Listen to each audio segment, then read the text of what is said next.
السلام علیکم ورحمۃ اللہ وبرکاتہ۔ نحمده ونصلی ونسلم علی رسولہ الکریم، اما بعد۔ چوتھے پارے کے آغاز میں اللہ تعالیٰ نے اس چیز کو بیان کیا کہ جو آپ نے اللہ کی راہ میں مال خرچ کرنا ہے اس کی کوالٹی کیسی ہونی چاہیے۔ فرمایا لن تنالوا البر حتی تنفقوا مما تحبون، تم تب تک نیکی کو نہیں پہنچ سکتے جب تک تم وہ خرچ نہ کرو جس کو تم پسند کرتے ہو۔ اپنا پسندیدہ مال اللہ کی راہ میں جب تک تم خرچ نہیں کرتے تم نیکی کو نہیں پہنچ سکتے۔ آج کل ہمارے یہاں کیا ہوتا ہے، جو بچ جاتا ہے وہ ساتھ والے ہمسائے کو دیا جاتا ہے، جو اضافی ہوتا ہے وہ اللہ کی راہ میں دے دیا جاتا ہے۔ اپنی ضرورت پوری ہو جاتی ہے پھر کہتا ہے جی چلو خراب ہی نہ ہو جائے ادھر دے دے۔ لن تنالوا البر حتی تنفقوا مما تحبون، جس چیز کو تم پسند کرتے ہو اگر وہ اللہ کی راہ میں خرچ کرنے کی تمہارے اندر ہمت نہیں ہے تم نیکی کو نہیں پہنچ سکتے۔ وہ چیز خرچ کرو اللہ کی راہ میں جس کو تم پسند کرتے ہو، پھر پتہ چلے گا تمہارے دل میں ایمان کتنا ہے۔ پسندیدہ مال اللہ کی راہ میں خرچ کرنا چاہیے اور وہی اللہ تعالیٰ قبول کرتا ہے۔ اللہ تعالیٰ اعلیٰ کوالٹی والا صدقہ قبول کرتے ہیں، اور جس میں اخلاص ہو، ریاکاری سے پاک ہو، وہ مال وہ صدقہ اللہ تعالیٰ کی بارگاہ میں قبول کیا جاتا ہے۔ اللہ تعالیٰ ہمیں بھی ایسا پسندیدہ مال اپنی راہ میں خرچ کرنے کی توفیق دے۔ اللہ تعالیٰ نے آگے کہا ان اول بیت وضع للناس للذی ببکۃ مبارکا وہدی للعالمین، سب سے پہلا گھر اللہ تعالیٰ کا جو اس روئے زمین پہ بنایا گیا وہ بیت اللہ ہے۔ نبی علیہ السلام سے بھی پوچھا گیا کہ نبی علیہ السلام زمین پر سب سے پہلی مسجد کون سی بنی؟ آپ نے فرمایا بیت اللہ۔ فرمایا اس کے بعد؟ فرمایا مسجد اقصیٰ۔ فرمایا ان دونوں کے درمیان کتنا فاصلہ ہے؟ فرمایا 40 سال کا۔ تو اس چیز کو نبی علیہ السلام نے حدیث میں بھی بیان فرمایا۔ آگے اللہ تعالیٰ نے اتحاد کا ایک بہت بڑا فارمولہ بیان کیا۔ ہمارے ہاں اپنے اپنے فارمولے چلتے ہیں، کوئی کہتا ہے دیوبندی ہو جاؤ حق پر آ جاؤ گے، کوئی کہتا ہے بریلوی ہو جاؤ حق پر ہو جاؤ گے، کوئی کہتا ہے فلاں ہو جاؤ فلاں ہو جاؤ، میرا فارمولہ اپنا لو پھر میرا فارمولہ اپنا لو، اتحاد ہو جائے گا۔ ایسا نہیں ہو سکتا۔ اتحاد کیسے ہوگا؟ وَاعْتَصِمُوا بِحَبْلِ اللَّهِ جَمِيعًا، اللہ کی رسی کو مضبوطی سے تھام لو۔ اللہ کی رسی سے مراد کتاب اللہ ہے و سنت رسولہ، اللہ کی کتاب اور نبی علیہ السلام کی سنت اور حدیث۔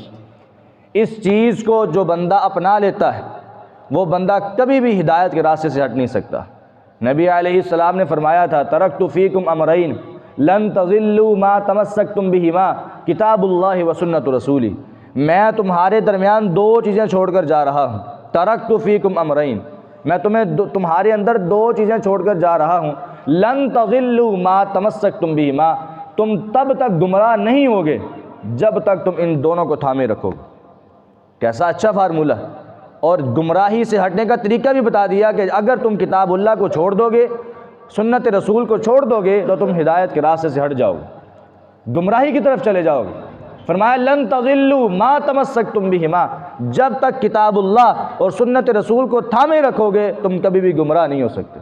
اور یہ بہت اچھا فارمولہ، جب انسان یہ کہتا ہے ٹھیک ہے قرآن کی آیت بھی ٹھیک ہے، نبی علیہ السلام کی حدیث بھی ٹھیک ہے، لیکن فلاں امام صاحب یہ کہتے ہیں، میرا مولوی یہ کہتا ہے، میرا امام یہ کہتا ہے، میری عقل نہیں مانتی، میرا ذہن نہیں مانتا، پھر سمجھ لے اگر تیرے ذہن میں یہ بات آ چکی ہے کہ میرا امام یہ نہیں کہتا، میرا مولوی یہ نہیں کہتا، سمجھ لے تو گمراہی کے راستے پر چل چکا ہے، تیرا ہدایت کا راستہ ختم ہو چکا ہے۔ اہدنا الصراط المستقیم، تیری دعا قبول نہیں ہو رہی ہے۔ اپنی دعا ٹھیک کر، نماز ٹھیک کر اور اپنا طریقہ کار ٹھیک کر۔ کیا ہے؟ کتاب اللہ و سنت رسولہ۔ فوری اللہ کے قرآن کی آیت آ جائے یا نبی علیہ السلام کی حدیث آ جائے تو بندہ آخر میں یہ کہے سمعنا و اطعنا، میں نے سن لیا اور اطاعت کر لی۔ یہی ایک مومن کی نشانی اور مومن کی علامت ہے، فوری ایمان لانا، یہ نہیں کہ میرے امام صاحب نے کیا کہا۔ وَاعْتَصِمُوا بِحَبْلِ اللَّهِ جَمِيعًا، اللہ کی رسی کو مضبوطی سے تھام لو گے کبھی بھی تفرقہ بازی میں نہیں پڑو گے، کبھی بھی تم تفرقہ بازی میں، فرقہ بازی میں پڑ ہی نہیں سکتے اور تم ہدایت کے راستے پر رہو گے۔ آگے اللہ تعالیٰ نے بہت سے ایسے مسائل کو بیان کیا اور کہا کہ کافروں سے کبھی بھی دلی دوستی نہیں رکھنی، جو تمہارے دشمن یہودی ہوں یا عیسائی ہوں وہ کبھی بھی تمہارے دوست نہیں بن سکتے، اور تم نے ان کو کبھی اپنا دوست نہیں بنانا۔ لا تتخذوا بطانة من دونکم لا یعلونکم خبالا، کیونکہ یہ یہودی عیسائی تمہیں رسوا کرنے میں، تمہیں ذلیل کرنے میں ذرہ برابر کمی نہیں چھوڑتے۔ تم ان کو اپنا دوست سمجھ سکتے ہو لیکن یہ تمہارے دوست بن نہیں سکتے، اس لیے تم ان کے ساتھ دوستی نہ کرو۔ لا تتخذوا بطانة من دونکم، دلی دوستی کبھی نہیں ان سے کرنی، دلی دوستی کرنی ہے تو اپنے مسلمان بھائیوں سے کرنی، کافروں سے نہیں کرنی، اس سے اللہ تعالیٰ نے منع فرمایا۔ آگے اللہ تعالیٰ نے کہا وما محمد الا رسول صلی اللہ علیہ وسلم قد خلت من قبلہ الرسل افإن مات او قتل انقلبتم علی اعقابکم۔ جنگ احد کا تذکرہ ہو رہا تو اللہ تعالیٰ نے کہا کہ محمد صلی اللہ علیہ وسلم صرف اللہ کے رسول، اور اگر یہ فوت ہو جائیں یا شہید کر دیے جائیں تو اے نبی کے صحابہ کیا تم سیدھے راستے سے ہٹ جاؤ گے؟ بعض منافقین نے یہ بات پھیلائی تھی جب جنگ احد کے موقع پہ کہ نعوذ باللہ ثم نعوذ باللہ مات رسول اللہ، کہ نبی علیہ السلام شہید کر دیے گئے ہیں جنگ احد کے اندر۔ جب یہ بات ہوئی تو صحابہ کرام پیچھے آنے لگے کہ جب نبی علیہ السلام دنیا میں نہیں رہے تو ہم نے جنگ کر کے کیا کرنا ہے؟ تو اللہ تعالیٰ نے یہ آیت کو نازل کیا کہ افإن مات او قتل انقلبتم علی اعقابکم، کیا جب نبی علیہ السلام فوت ہو جائیں گے یا شہید کر دیے جائیں مثال کے طور پر تو کیا تم سیدھے راستے سے ہٹ جاؤ گے؟ جہاد کا راستہ چھوڑ دو گے؟ اللہ کے راستے سے، دین کے راستے سے، قرآن و حدیث کے راستے سے ہٹ جاؤ گے؟ اور یہ یاد رکھو وَمَن يَنْقَلِبْ عَلَىٰ عَقِبَيْهِ فَلَن يَضُرَّ اللَّهَ شَيْئًا، جو بندہ بھی سیدھے راستے کو چھوڑے گا، ہدایت کے راستے سے ہٹے گا، وہ اللہ تعالیٰ کا کوئی نقصان نہیں کرے گا، اللہ تعالیٰ کا نقصان نہیں کرے گا، وہ اپنا نقصان کرے۔ اس لیے چپ کر کے چاہے نبی علیہ السلام تمہارے اندر موجود ہوں یا نہ ہوں، سیدھے راستے پر چلتے رہو۔ جو اللہ نے راستہ بتا دیا، جو نبی علیہ السلام نے سیدھے راستے کی رہنمائی کر دی ہے، اس پر چلتے رہو، اسی میں کامیابی۔ آگے اللہ تعالیٰ نے کہا اے نبی علیہ السلام فَبِمَا رَحْمَةٍ مِّنَ اللَّهِ لِنْتَ لَهُمْ، آپ جو ان صحابہ کرام کے لیے، ان کفار کے لیے نرمی دکھاتے ہیں نا، جو آپ ان کے لیے نرم ہیں، یہ اللہ کی رحمت کی وجہ سے۔ وَلَوْ كُنْتَ فَظًّا غَلِيظَ الْقَلْبِ لَانفَضُّوا مِنْ حَوْلِكَ فَاعْفُ عَنْهُمْ، اگر آپ سخت دل ہوتے، سخت مزاج ہوتے، آپ کا کڑوا مزاج ہوتا، سخت لہجہ ہوتا، تو یہ ضرور جتنے بھی آپ کے قریب آئے ہیں نا، ایک بندہ بھی آپ کے قریب نہ آتا۔ اور یہ ایک بہت بڑی ایک چیز ہے، ایک واعظ کے لیے، ایک خطیب کے لیے، ایک عالم کے لیے، ایک مبلغ کے لیے، دعوت دینے والے کے لیے، کہ اپنے لہجے کو، جس کے ساتھ اس نے بات کرنی ہے، ادب کے ساتھ، احترام کے ساتھ، اور دھیمے لہجے کے ساتھ اور نرم لہجے کے ساتھ بات کرے، پھر وہ بات مانیں گے۔ ورنہ اگر آپ غصے سے کسی کو کہیں گے، دین کی کوئی بھی بات سکھائیں گے، وہ نہیں مانے گا۔ فرمایا اپنے لہجے کو نرم کریں، رحم دلی لائیں۔ وَلَوْ كُنْتَ فَظًّا غَلِيظَ الْقَلْبِ، اگر آپ کا لہجہ سخت ہوتا، اگر آپ کا کڑوا مزاج ہوتا تو کوئی بھی آپ کے قریب نہ آتا۔ فَاعْفُ عَنْهُمْ وَاسْتَغْفِرْ لَهُمْ، ان کو معاف کریں اور ان کے لیے بخشش طلب کریں۔ فَإِذَا عَزَمْتَ فَتَوَكَّلْ عَلَى اللَّهِ، اللہ تعالیٰ نے اپنے نبی سے کہا جب کسی کام کے کرنے کا ارادہ کر لیں، عزم کر لیں، پختہ ارادہ کر لیں، تو فَتَوَكَّلْ عَلَى اللَّهِ، اللہ پر توکل لازمی کریں۔ توکل علی اللہ بہت ضروری۔ توکل علی اللہ کسے کہتے ہیں؟ یہ نہیں ہے کہ انسان ما فوق الاسباب چیزوں کو چھوڑ کے کہے میں اللہ پر توکل کرتا ہوں، نہیں، اپنی ساری چیزیں پوری کر کے، عزم کر کے، ارادہ کر کے پھر اللہ پر توکل کیا جائے۔ یعنی اگر کوئی بندہ یہ کہتا ہے کہ بھئی میں گاڑی کو لاک نہیں کرتا، لیکن گاڑی کو لاک کیے بغیر کھڑا کر کہتا ہے میں اللہ پر توکل کر کے چھوڑ کے جا رہا ہوں، یہ غلط ہے۔ نبی علیہ السلام پہلے اپنی اونٹنی کا گھٹنا باندھا کرتے تھے، پھر اللہ پر توکل کیا کرتے۔ جو آپ کے کام ہیں وہ آپ کریں، گاڑی کو لاک کر کے پھر اللہ تعالیٰ کے سپرد کریں، پھر یہ اسی کو کہتے ہیں توکل۔ اگر اس کے بعد بھی توکل نہیں ہے تو پھر یہ غلط۔